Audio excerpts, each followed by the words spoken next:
Hello, hello, friends. I am super pumped to be chatting with you today.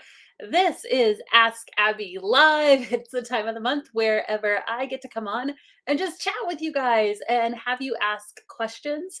Normally, what I love to do is just get inside your brain, kind of where you're at right now, and say, where are you struggling? When it comes to launching or growing or scaling your virtual assistant business, where do you feel yourself getting stuck?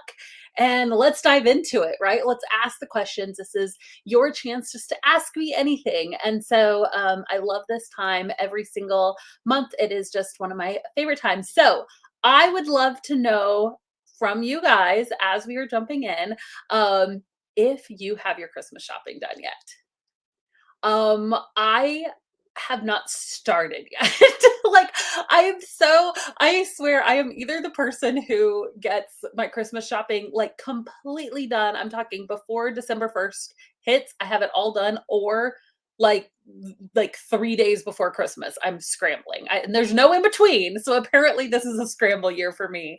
There's no rhyme or reason why I'm that way, but I'd love to know if you are probably more on top of things than I am, if you have gotten your Christmas shopping done yet for this year. All right. Also, a couple of quick announcements, and of course, as I'm making these announcements, go ahead. Whatever questions you have for the Q&A time, we had a couple show up on Instagram, so I will read those also. But whatever questions that you have for me about launching, growing, scaling your business, is there a place that you are getting stuck? Do you have questions about your services or your packages or legalities or onboarding or scaling with a team, about taking off for Christmas, right? Like, what questions do you have about your business? This is your chance. So go ahead and be dropping those questions inside of the comments section. And the big announcement that I have for you, if you have not already entered to win our virtual assistant giveaway, make sure that you do so. We are giving away over $4,000 in resources and courses. So this is your chance to win the Savvy system. It's your chance to win lifetime's access to Savvy Vault. So all of the tools and resources that you would need to launch your virtual assistant business in 2024, you could win totally for free. So make sure that you are entering to win. We will choose one lucky winner here in a few weeks. So super, super pumped for that's the big announcement that I have. So we'll go ahead and we will jump right into our Q&A time. Oh, I'm so happy to see that I'm not the only person. You guys actually, oh, all of you, I haven't started either. Have you met me? I'll be at Walgreens Christmas Eve. I'm one of those 3 days before Christmas shoppers. Oh, you guys are my people. That's awesome. I'm like, you guys are probably way on top of it. We're like, no, we're too busy building our businesses, taking names. We'll just last minute do the Christmas shopping. It'll be fine. I love it. You are so my people. Okay, let's jump in, and I'll go back and forth actually because you guys are dropping a few questions already here inside of the live stream, and then I'll jump over to Instagram and we'll just go back and forth a little bit. Okay, let's see here. So Angelica's the first question, and she says, what do I do about legalities if I'm working with clients across 3 continents? That's a great question. One of the beautiful things about virtual assistants is that you can work with clients anywhere, right? All over the globe. And so the most important thing that you'll need to do is follow the legalities in the country that you are currently residing in. Now, I am not a lawyer, so I cannot give legal advice. Let me say all of the disclaimers. But as far as setting up your business, you need to, wherever you are, an actual resident, right? And if you are like a US resident, but you're working in another place, you'll have to, check with your local county government requirements to see if there's anything special that you need to do to work somewhere else. But generally speaking, you're going to have to set up your business, pay taxes, all of the things in the legal place where you live, right? And so as long as your contract is actually for where you are living. That's the most important thing. Whenever you are working with clients, you'll just have one contract. So it's not like you have a US contract, and then if your client is somewhere in Europe, you'll have a French contract too. No, you only have one contract, and you, as the independent contractor, should be the person supplying that contract. So that's the main thing. Everything else is, as far as, some countries may say that if you are working in that place, if you have a business, that you have to pay these certain taxes or this. That doesn't apply because your business is where you live, right? So you only need to follow like the actual legalities of where you live, if that makes sense. So I hope that helps answer that question. I love the fact that people can market their virtual assistant business all over the world. I had one of my very first clients was like a fashion blogger in South Africa, which was super random. But I charged him in US dollars, and I still ran completely on my schedule. So it's, even though he was located somewhere else, I still just followed kind of the practices and policies of where I lived. So I hope that is helpful for you. Oh, this is exciting. Yes. And if you don't already know, if you have celebrations too, this is a time for questions, but we also love to celebrate you guys. So if you have any celebrations that you want to shout out, just something that you're celebrating that you're like, I got to tell you guys because you're my people, go ahead and put it in the comments too, because we want to celebrate you. And I don't have who this is, but someone in our community is loving our community and signed up with Honeybook and opened up the business bank account last week, celebrating my progress. That's amazing. Taking those steps toward your business. I absolutely love it. Okay, here's another question. I am planning to build my own digital marketing agency. However, I don't know how to price my services. Unlike virtual, I can do hourly. Should I do basically package or hourly rate? Also, any tips on how to get clients aside from Facebook and freelancing marketplaces? Okay, so two separate questions here. Let's answer the first one. First, pricing as far as virtual assistant services and digital marketing agency services. Okay, so I have a really great blog, and I know my team is in the chat. So we have a blog and I think a YouTube video as well about packaging hourly rates versus package-based pricing. Hourly versus package virtual savvy. This is what I do. I Google my own blog posts sometimes. Okay, virtual assistant pricing, hourly versus packages. That is the blog. It is super, super thorough. So I'll give you like a quick recap here. But I definitely recommend that you go and actually look at this blog as well. My team can link to it. Let me see if I can share screen real quick too. So this is what it actually looks like. Okay. So essentially what I cover inside of this blog post is, hey, which is better, hourly versus package based, which I don't think that there is necessarily a winner, because in my opinion, hourly is really, really great when you are first starting out and you don't know how long things are going to take you, right? So if I was just starting a business, I would almost a service-based business, specifically virtual assistants, I would almost always start hourly, because if I quote $200 for a website, and then that website ends up taking me 50 hours, like that's really not great when you break it down hourly, right? So if you don't know how long things are going to take you, it's really good in the beginning to actually charge hourly until you start to understand, okay, this is how long things take me. Now maybe I can put these into hourly packages or into package-based pricing.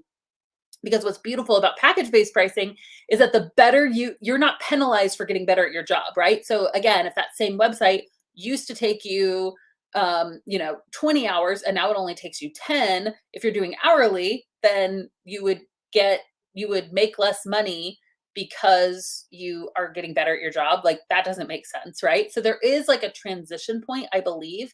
I think it's best to start with hourly. But once you start to understand and you start to really get your craft, and you can say, I have a deliverable, I have something that I can offer you that is not just hours. Like this is the deliverable you're getting at the end. That is when it is a really, really great idea to switch to package-based pricing. And so I think that when it comes to starting a digital marketing agency, my question would be, what type of services are you planning to offer? And could you create packages around those? So digital marketing, my brain goes to, are you going to be doing paid advertising?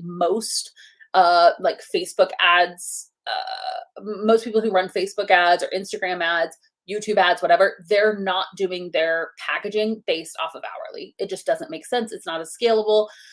So, you might have like a digital, like a paid ads package. You may have like an organic social package. So social media packages, again, are really great. And what's important is that, so whenever you switch from hourly to package based, you have to have some kind of deliverable, right?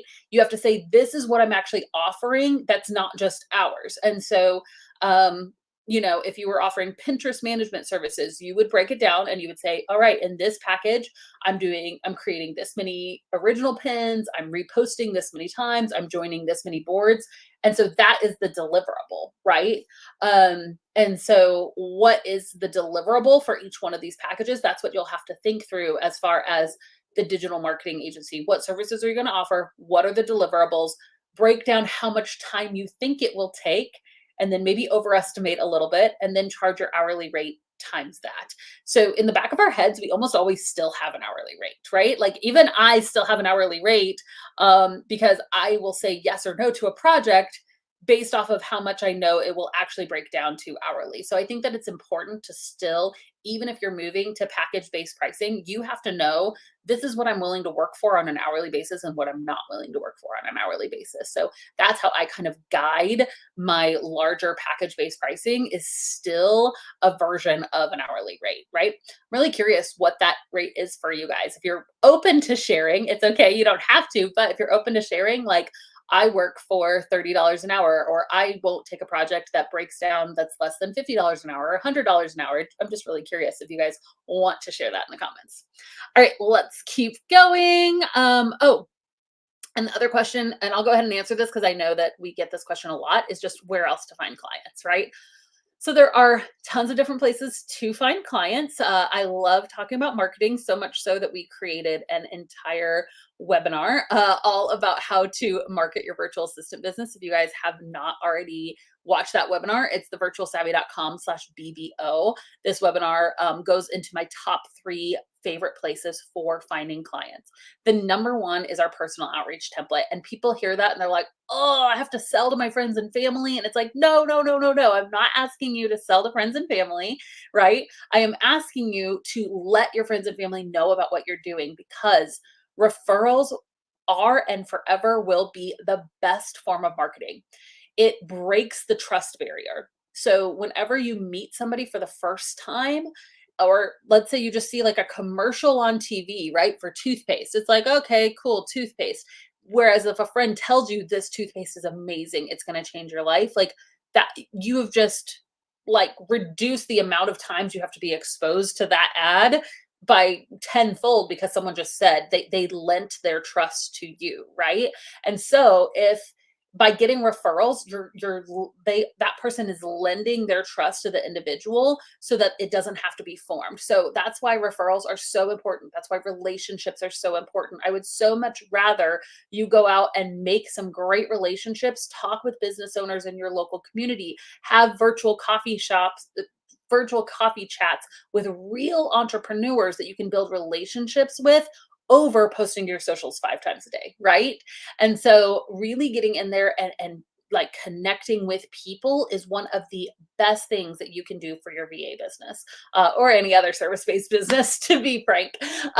So I would really highly encourage you to focus on doing that personal outreach template, right? If you guys don't have access to it, thevirtualsavvy.com/swag, it's called the personal outreach template. It's one of the freebies you can download right there. It's super, super helpful. And it breaks apart exactly what you can send to friends and family to tell them about your business, to announce it to them so that you're top of mind. Even if they're not a business owner, your friends and family need to know about what you're doing, especially the people who love and support you and want to talk about you, right?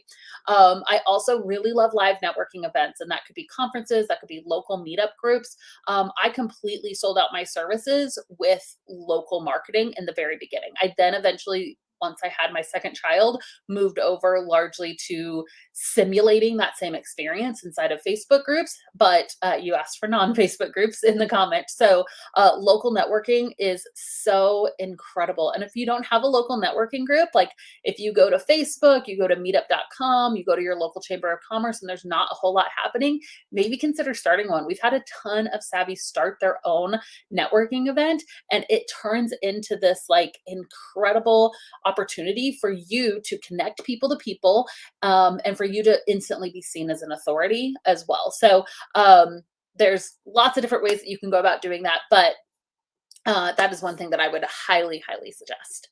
Alrighty, let's keep moving on. Whew, this is really so many good questions here. I'm dealing with information overload. I've launched, I'm marketing, but I get easily distracted and losing focus. So I find this so often, Mary. And having a linear path, I think, is really, really important. So there's two ways I would suggest doing that. If you're a Savvy System student, which I'm trying to remember, I think you might be. If you're a Savvy System student, we have given you the step-by-step path, right? And what I will see people do is that they will veer off the path, right? Like they'll like jump ahead, or they'll like start going down this other kind of marketing method, or like, I'm at the marketing section, but let me like actually jump down and just tweak my website instead of going and doing marketing. And it's like, no, the path is there for you. And the way, if anybody, how many Savvy System students we have here? If you're a Savvy System student, please hear this. You should be going through the course in linear fashion. You should not move on to the next section until you've completed the assignment from the last section. And that path is linear and it's laid out for you. One of the questions we got on Instagram, which this would be a good time for me to go ahead and mention it, is what do I do if I can't afford the paid resources, which I totally understand. And our vision is to make the freedom life possible for everyone, whether you have finances to invest or not. And so the next best thing I would say is to download our VA checklist and starter kit. And again, have it be a step-by-step checklist. And I won't move on to the next thing until I have this step of the checklist done. The Savvy System course is basically the extended how-to, very deep version of the checklist, right? It's like, here's what to do is the checklist, so you can know step by step in what order to do things. And then the Savvy System is the how. Here's how you do it, right? And so I would recommend that VA checklist for anybody who is maybe can't invest in a program and wants to know what are the step-by-step things I need to do. Don't jump ahead. Don't go outside. The system works if you work the system, right? And so the people that I find really struggling, I'm gonna step on some toes here. You guys like it? You guys like it when I step on your toes, maybe? I don't know. The people that I see struggling are the ones that are like, Abby, like, I like, they get to a certain point where they're like, I chose my services, I did this, I did that, but now we're really just doubling down on the website. And I'm like, wait, have you started marketing yet? And they're like, well, we really want to get our website right first. And I'm like, then you're not following the system, right? The system tells you to actually start marketing your business before you build a website. And the reason why we do that is because so many people get caught up in building their website that they never actually go out and actively try to get clients. It's one of those big, like stumbling blocks that people trip over and then they get stuck. Another thing that happens a lot is that people will like veer outside the marketing plan. So again, Savvy System students, you have a step-by-step marketing plan that tells you how to market your business. And then people will be like, I'm posting to socials 5 times a week and I'm not getting any traction. I'm like, where is that in the marketing plan? That's not the marketing plan. That is passive marketing. Just if you're posting your socials 5 times a day or just scrolling Facebook looking for jobs but never actually applying to them, then you are doing passive marketing. You're just kind of putting yourself out there saying, hey, me, come to me, and that you have to be actively going. You have to be applying to job opportunities. You have to be building relationships. You have to be going to networking meetings. You need to be having like an actual strategy with connecting to people, high-end client outreach, right? Like all of these are great marketing methods. And people are like, I'm posting my socials 5 times a week and not getting clients. Yeah, you're not. I have like, I don't know how many. I have at least 10,000, 50,000. I have no idea. I have a ton of followers on Facebook.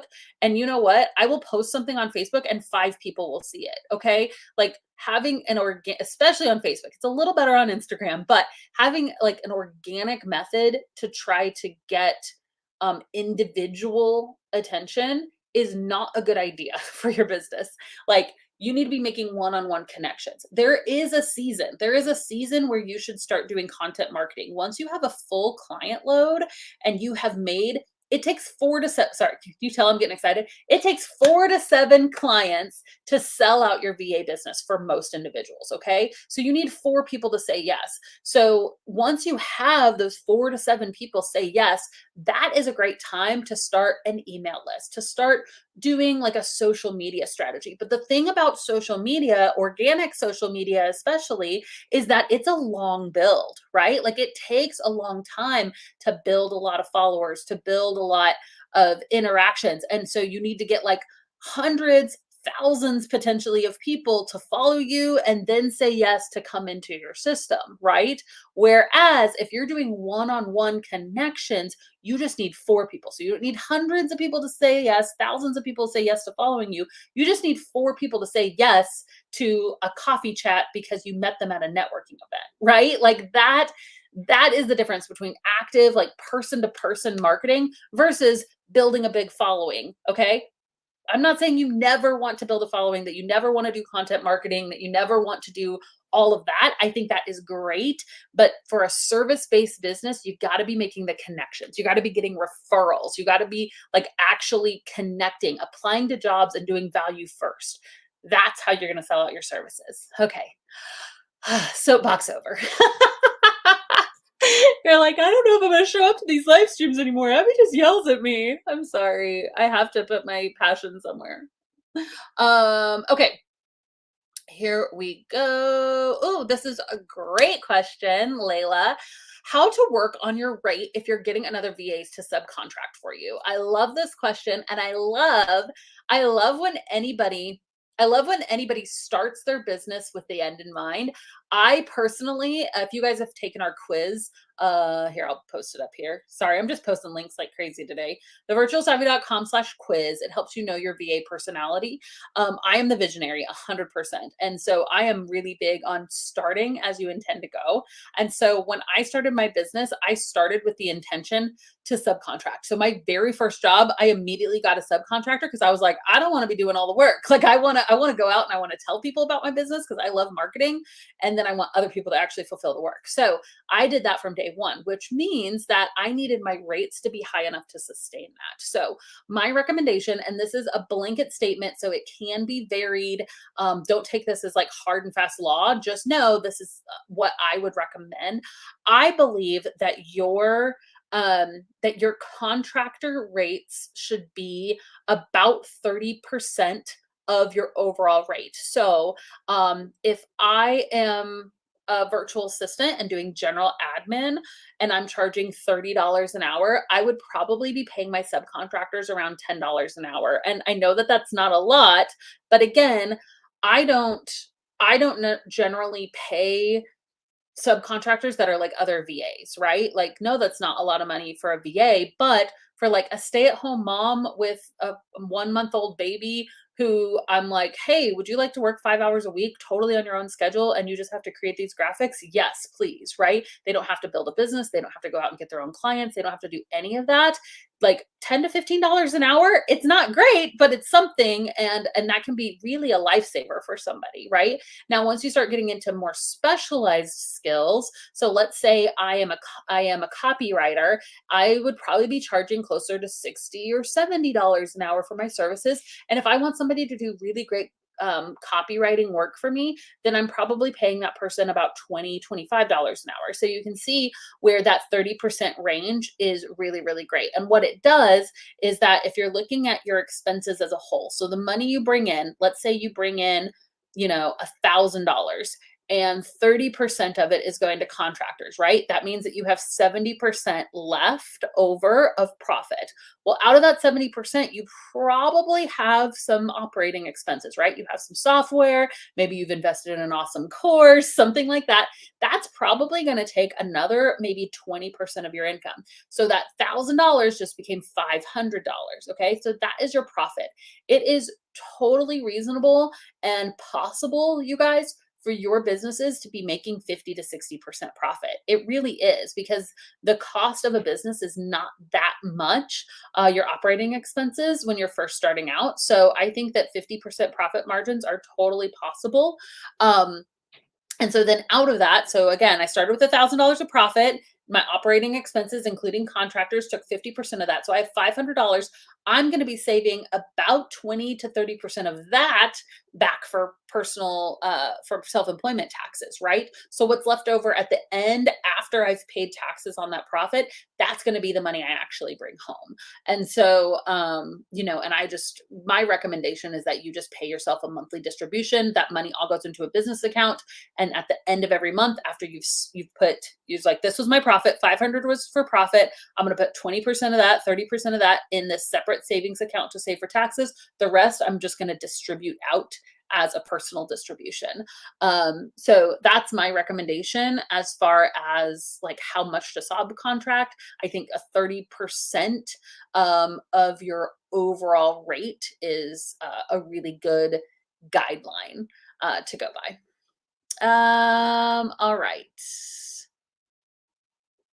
Ooh, this is a great question. You guys are asking really good questions. Okay, Jenny Miller Dawson says, "Hi Abby, what are the must-haves regarding products that we need to get started? For example, I know we should have a doc signing service, invoice payment system, etc. I'll be very part-time just starting out." So, I number one, I have a YouTube video.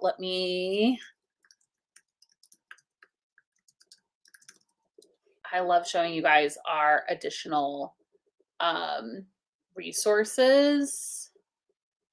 And I know there's a really good one on YouTube. Yes, it is called so we have one that's software for virtual assistants, and then we have must have tools for your VA business. Okay, that was my video. Here, I'm about to show it to you. Okay. So this is a really good one. This was actually a live stream that we did in 2022. Must have tools for your VA business. I literally just Googled virtual assistant tools, virtual savvy. And so software for virtual assistants. This is a really good one too. And it goes through my top recommended. Are you looking? Are you looking? So my top recommended software. And so it goes through the different types of software that you're going to need in your business. And then here are links to all of them, right? So the cool thing is that most of these are actually free. And so again, you'll need an invoicing tool. You will need like a scheduler. Can I not say that word? Scheduler. You'll need something to, like Calendly or somewhere that somebody can book appointments with you, discovery calls. You'll need something to sign contracts. You'll need a way to get invoices. You'll probably want some kind of creative tool. We recommend Canva, right? A project management tool, which we use ClickUp, but I think that you could use Trello or Asana if you're first starting out. And so this video is going to be really, really helpful for you. Software for virtual assistants, and you can type virtual savvy so you know you're watching our videos. But that's going to be really helpful for you. Essentially, what I recommend is most of these tools are free in the very beginning. So Canva, you can have a free trial for. Dubsado is one of my favorite tools because your first 3 clients are free, and they have a place where it's like client management, contract signing, invoicing, all in one tool, which is pretty sweet, right? Wave Apps is another tool that you can use for invoicing. I use Toggle sometimes for time tracking, Toggl. That's a really great one. So these are all tools that you can use, but most of them are free. And so I would wait. Again, we want to get your profit margins as high as possible. So I would wait to invest in software until it becomes like really a necessary part of your business, right? So like Again, if you use Dubsado, it's free for your first 3 clients, but then it's, by client number 4, if it's already integrated into your systems, you're like, okay, well, it's time to pay for this, right? Or if you find yourself manually sending back correspondence a lot because you've reached a certain cap, right, on like a scheduling system, it might be time to pay for the scheduler. If you are using Canva every single day in your business, and you're really like finding yourself needing those pro features, then upgrade to the pro. But I think in the beginning, you should start off with as many free tools as you can and try to see how long you can go just using the free tools. And then advance when it becomes just like so obvious. Yes, Linda's like, I love it, you Google your own blog. I do. We have so many resources, you guys. Like, I don't know if you've been to our YouTube channel or over on our blog. We have literally hundreds and hundreds of resources for you guys. And so if you're ever looking for like a trust, I mean, there are obviously other VA trainers out there, but I have found that following one methodology really helps me. Like if I'm wanting to learn how to do XYZ, like I will go all in on like learning one person's methodology. And so for me, I think that it's a good idea to be like, how to choose your VA services, virtual savvy. And then you can like, what resources does Abby have on this topic? So if you like my style of teaching, if you agree with it, that is one way to kind of find out what I think about things as well. You can also search inside of our Facebook group, and just if you're wanting like the opinion, the general consensus, our Facebook group, has over 120,000 members, and most topics have already been discussed in the group. So if you're wondering about like subcontracting, you can literally go to the search, the little magnifying glass, and type in the word subcontracting and like look at the conversations excuse me, that have already happened about that subject. Okay. So good. Oh, and then Leila was also asking, do I pay them hourly, give them a project-based fee? So I think it can depend. If you're charging hourly, definitely you'll probably want to do hourly as well, because it's just an easy conversion.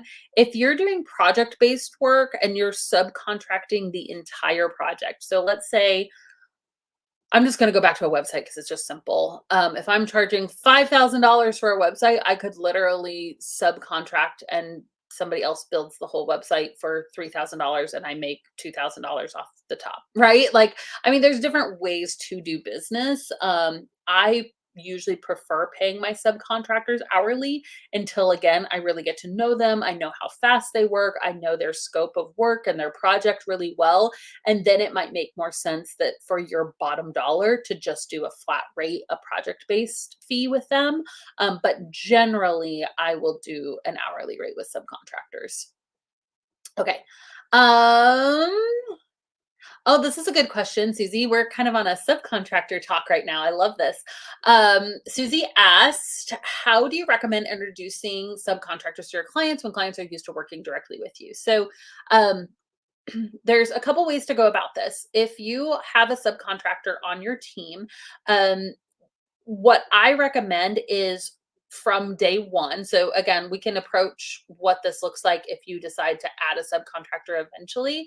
But even if you don't have a subcontractor, but you're planning on it, I really like the idea of saying like my team and I, right? Like in discovery calls, actually saying and setting the expectation that they're going to be working with a team. I think there's a lot of benefits to working with a team as opposed to an individual. And I think that those are awesome to highlight inside of an onboarding call, right? And so, and then I definitely, if you are like, so again, there's different ways to do this. Let's say this is your client and they're passing on work to you, and then you pass work on to your subcontractors, right? They do the work, they pass it to you, and you pass it on to your subcontractor. You might run an agency where your subcontractors never actually interact with your client at all. You might run an agency. I know that like, what is it? The like Bill A virtual assistants, they're a huge virtual assistant agency. They'll actually connect. Here's the client, and they like just say, okay, we're just going to connect you directly with your VA and do kind of check-ins on how that is going. So that is a method as well. So there's no right or wrong. You just have to decide which way do you want to run your agency. It could also be a transition. You could have all the work pass through you, and then once you've worked with a VA for a really long time or a subcontractor, then you may say, okay, now I'm going to connect you directly to the person because we've built a trust. Definitely, I would have that subcontractor be, if they are working directly with your clients, I would make sure that they're signing something that they cannot go out and like um basically poach that client. You know what I mean? Like they can't go and like try to work with that client independent of your organization. So that's just something to keep in mind if you're doing that style. But there are different ways to actually work with subcontractors. So you'll just have to choose which one that you want to do. And as far as how to communicate that with your clients, the earlier the better, getting that team mentality, getting them bought in and excited about the idea of a team, the fact that, you're not just relying on me. I have gathered a team of experts, people who are actually smarter than me that are going to come in and support you in these different areas. It's more of a full coverage mentality here.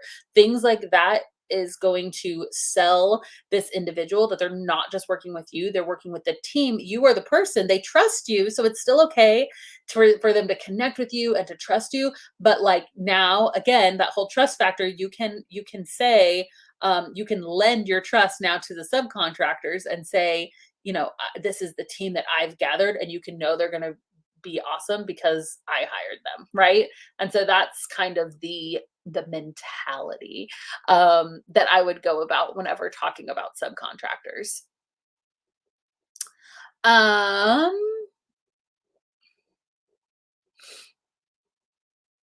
let's see. Oh, questions about Honeybook, send smart files, sending emails through Honeybook. Yeah, I think that you can do that. I agree that sending professional emails is important. So, if you guys don't already have your domain, like I'm a huge fan of not sending emails of like, this is not my email, by the way, but like Abbey virtual assistant at gmail.com. Like I would rather it's be Abbey at abbysvirtualassistants.com or whatever. And so if you don't have that already, it's really easy to set up. I'm a big Gmail fan. So there are ways that you can like have a professional email kind of for free, but they're usually pretty clunky.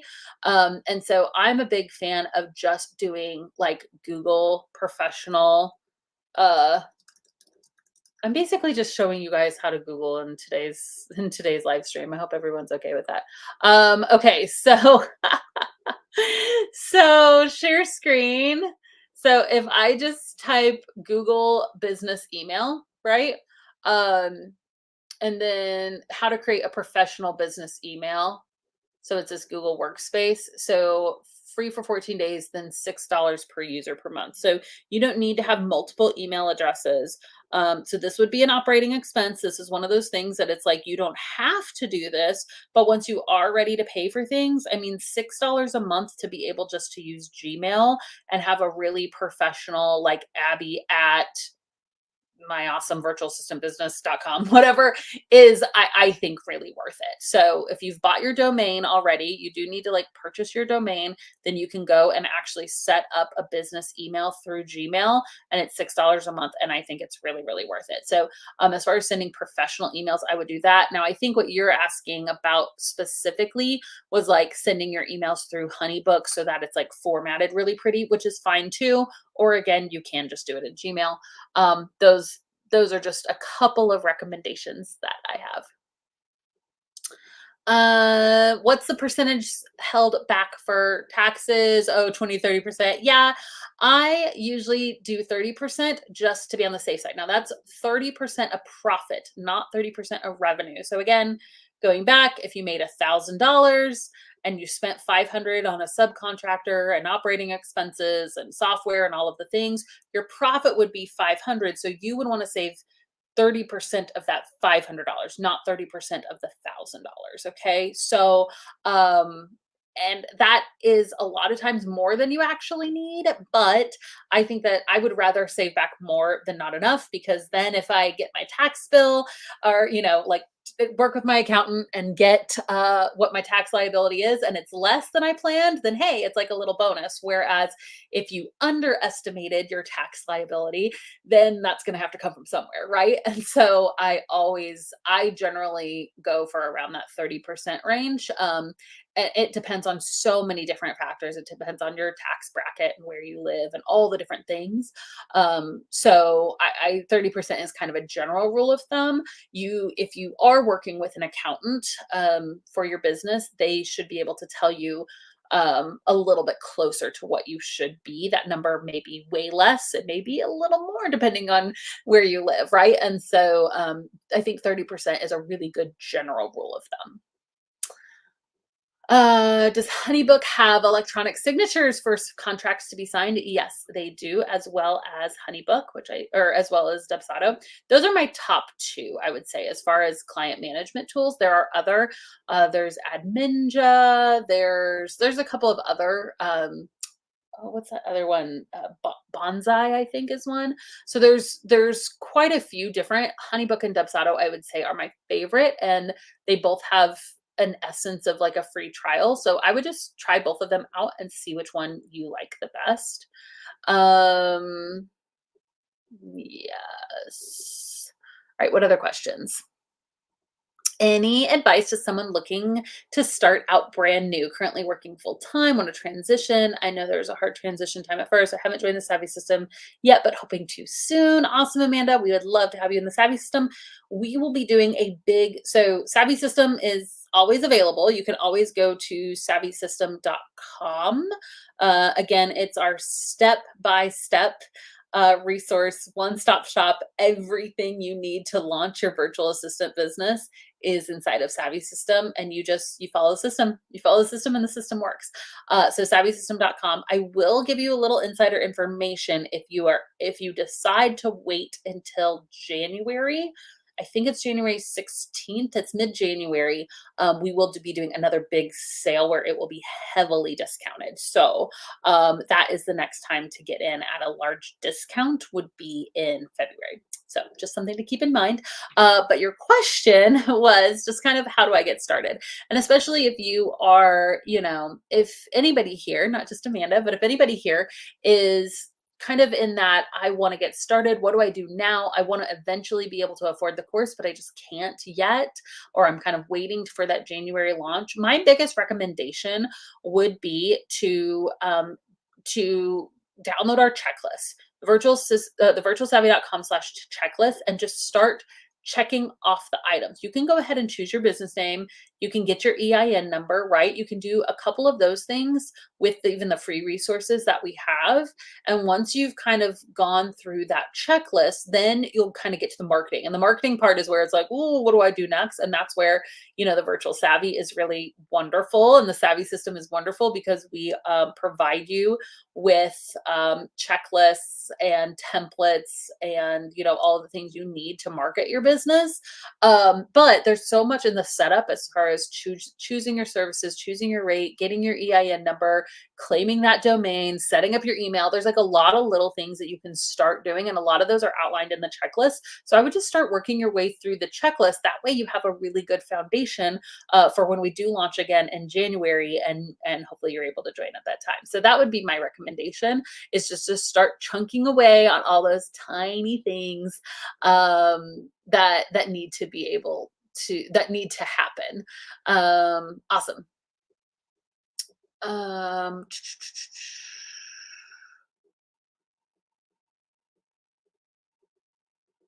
Okay. Audrey said, I asked about in-person networking events before, how to nail the connection. I've been going to in-person networking, so I've gotten interested in my service, and then it fizzled out once I reach out to them. So, Audrey, I think that, and this is the part that's kind of tough, because most of us want to, okay, business owners are busy, right? Like, especially if they need a VA, like, you got to remember like who you're talking to. You're talking to somebody that's literally saying, I have too much on my plate and I need someone to take it off. So even the act of hiring a virtual assistant is one of those things they need to get to, right? And so I am a huge fan in, especially if you meet somebody at a local networking event, that is touch point number 1. I mean, if you read any old school marketing book, right? Like I went to college for marketing and they taught like the 7 touch points to make a sale, right? And so I don't don't give up, right? Don't give up before. So maybe you meet them at a local networking event. The most important thing you can do at networking events, guys, is to get business cards. Even more than giving them is to receive. Get business cards or get their contact information and to follow up within a day or two via email. It was so nice to meet you. Da da da da. Maybe you don't even ask for anything. Just a connection, right? Like it was really really great to meet you. Oh yeah, we talked about Canva. Here's a link to it, right? Like something, if you had some kind of connection, show value first and just do like a really good connection point in that first email. Then a couple days later, a week later, you could follow up again. This is touch point number 3. Hey, I was actually thinking about your business the other day and I thought of this, maybe an idea that you have for them or something that you offer that could really help them. Would you want to chat about this sometime? Again, this is like just showing value first. They might not respond to you right away, right? And so maybe checkpoint number 4, touch point number 4 is you see them at a meeting again, or a week later, you follow up again. And it might take 2 or 3 times. And that's where so one of the things that we have inside of the course is like a organizing your leads Trello board of just keeping touch points. All right, these are all of my leads. These are all like the people that I'm working on. I've made 4 touch points here. I've made 2 touch points here. I'm on my 7th touch point here. I may want to put this one to the side and follow up in 6 months, right? Because they seem really interested. Now you may just get people that say just a flat out no, like no, I don't want this. But more often than not, people are actually going to be appreciative that you've reached out to them a couple times if they really need your services, right? So the art of the follow up is really, really key here. And it can be the difference maker, especially if you're following up to a connection you made in person. I think that the art of the follow up is huge. Um, Ooh, this is a great question. After talking with my husband, I cannot make anything less than 1,700 a month. So my packages would have to start there. Is that too much? So no, definitely not. I think that the 1,700 a month is totally possible. Let's do a little math here, huh? Would that be fun? So $1,700 a month divided by let's say you were able to do your rates at $30 an hour, that would be 56 hours for the month that you would need. So divided by 4 weeks, that's working 14 hours a week potentially. Now, 14 to let's say 15. So 15 hours a week. Um, so you could sell, 4 15-hour packages and 4 clients be able to get that amount, right?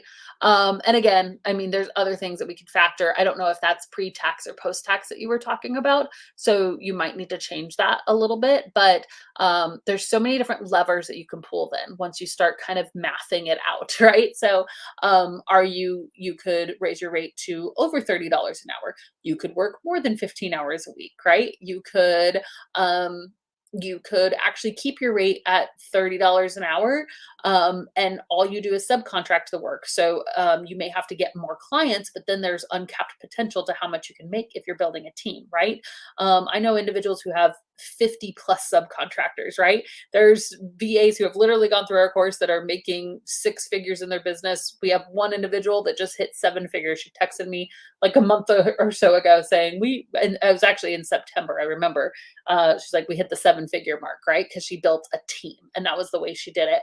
And so there's multiple ways to get to that number, but 100% it's possible. It's just which route do you want to take in order to get it? Do you want to do the hourly rate? Are you doing that all yourself? Are you building a team? Do you want to do a high-end services? Do you want to just kind of stick with general admin? The fun thing is that you get to choose. So I would do one of my favorite things on the planet is just a blank piece of paper because I love to just write out like all the different, okay, if I sell this many packages at this rate, this is what it would be. Ooh, that's not enough. Okay, what if I tweak this? What if I tweak this, right? Like have some fun with it. And I think that that's going to be really cool for you. You and your husband have kind of agreed, yes, let's do this. Let's make this amount. Now for you to be able to go and say, all right, here's the plan of what it's going to look like to get there. Like awesome. That's really exciting.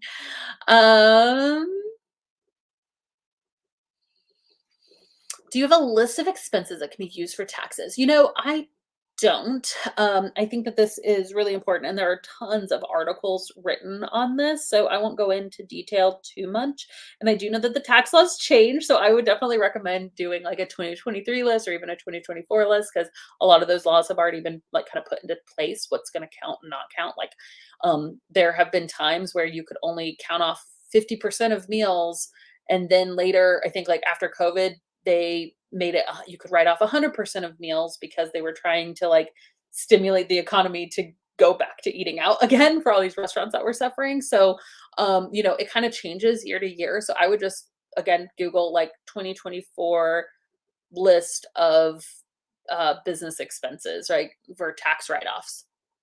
Um, as a general rule of thumb, anything that's used exclusively for your business can be written off. And so, for instance, like I wouldn't necessarily be able to write off my clothes, even if I use them for a business shoot because they weren't exclusively for the business shoot, right? But like my desk, I only use this desk for business, so I can write it off as a business expense. It's the same with like travel. If my trip is 100% for the business and that's what I'm doing it for, it can be written off. But if I'm only doing a portion, then you should only be writing off a portion of that trip. And so, I just try to follow as closely as possible, like to only be writing off things that are actually used for business, and being able to just keep really good track of what those things are.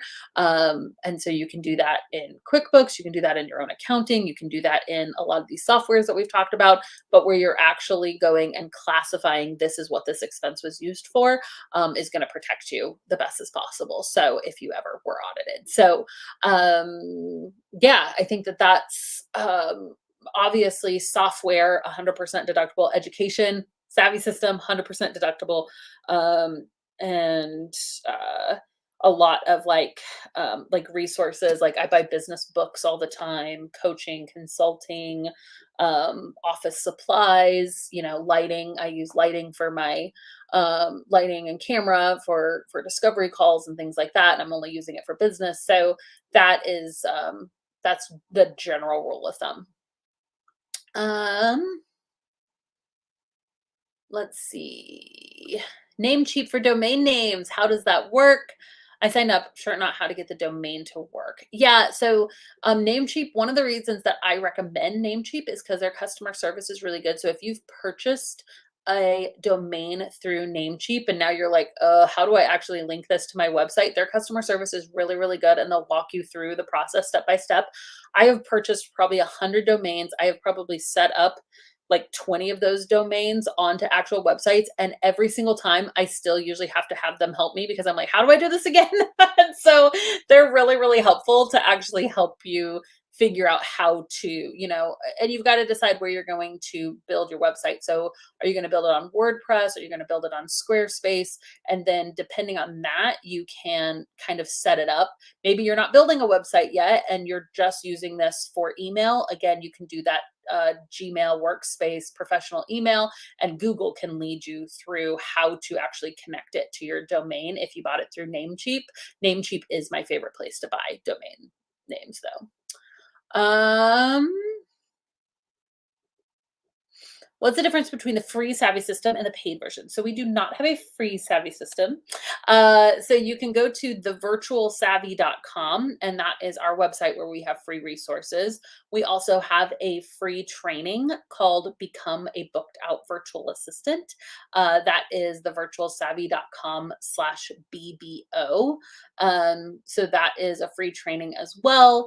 So we have a lot of free resources on our community and on our YouTube channel. But if you want the actual paid course, that is savvysystem.com. Again, we are having a big sale in January. So if you want to buy right now, awesome. But you will save quite a bit if you can wait till January 16th. Let's see.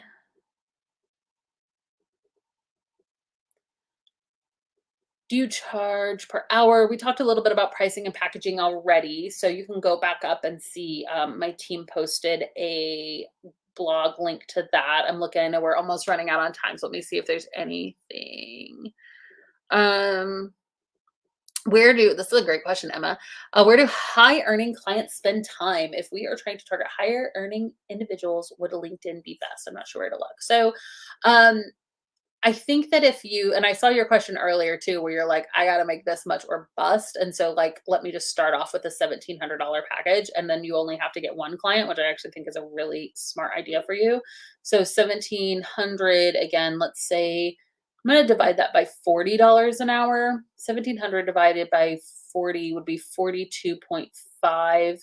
So, so you could sell like a 10-hour a week package, which is not crazy, for like 40 or $45. And then that would be one package that would sell out. So it's like, where am I going to find one person to hire me for 10 hours a week at $45 an hour is your question, right? And you have a project management certificate. That's awesome. So, I would start thinking if I were you and I just had to make a large amount really, really quickly, I don't always tell people this, so take this with a grain of salt. But I think that um, finding a niche, like a person that is able to pay that dollar amount. So again, but you have to have a connection to that niche too. So this is where it can get a little tricky because I don't always tell people to niche down right away because you do limit your pool, but then you can speak more specifically to people, right? And you could say, okay, I think that my target market is going to be um like the construction industry. So what I would do if I was targeting the construction industry is well, one, you need to know a little bit about that industry. Let's say you have some experience with like real estate, and you would know how to be a real estate VA. We actually have a course in it in Savvy Vault. You could pay the $47 a month to get in to Savvy Vault, take the real estate VA course, and then you could just look up like the top 5 real estate professionals in all the major cities, right? Like they're going to have some money. And then you can do a little bit of like high-end client targeting. So that's something that we teach in the Savvy system is how to actually like go after high-end individuals. It's in the marketing section. So that would be one method is to choose kind of a niche that you're like, these people have money, right? I know there's dentists in town that make like crazy money, and a lot of dentists office will outsource their marketing. So if you're like, I could do marketing or social media, that you might choose a niche and get really, really specific and go after like the largest dentist office in XYZ cities, right?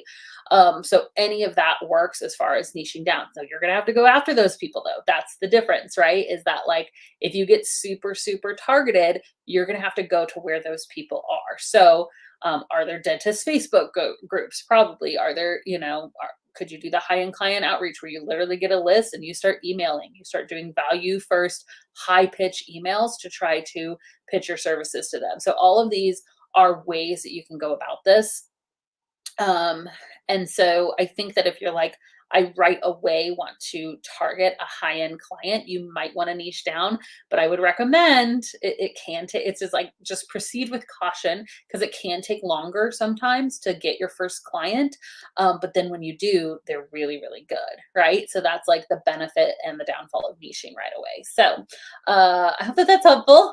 And again, if you're going to niche, like this might sound terrible, but like, if you're gonna niche, like niche down to somebody who has money. I know that sounds so bad, but you're like, my niche is brand new business owners in their first year of business. It's like, oh, maybe not. That's not as stable. So good. Emma is saying this is helpful. So I'm glad. Awesome, guys. Well, that is all that I have for you today. I do have to jump off, unfortunately, here, but just as a reminder, we do have our virtual assistant giveaway happening right now. Over $4,000 in free courses and resources and opportunity for you to win. So make sure that you enter the giveaway, share every time we've done this giveaway. So we've done this giveaway 3 or 4 years now in a row. And every single time the winner is always somebody who has shared it quite a few times. it's totally a random. We use software in order to do the giveaway. It's totally a random giveaway. I've just noticed a trend that the software tends to pick somebody who has shared it a lot. So make sure that you are sharing the giveaway after you have entered to win. And yeah, that's all I have for you guys today. Thank you so much. I hope you have an awesome rest of the day.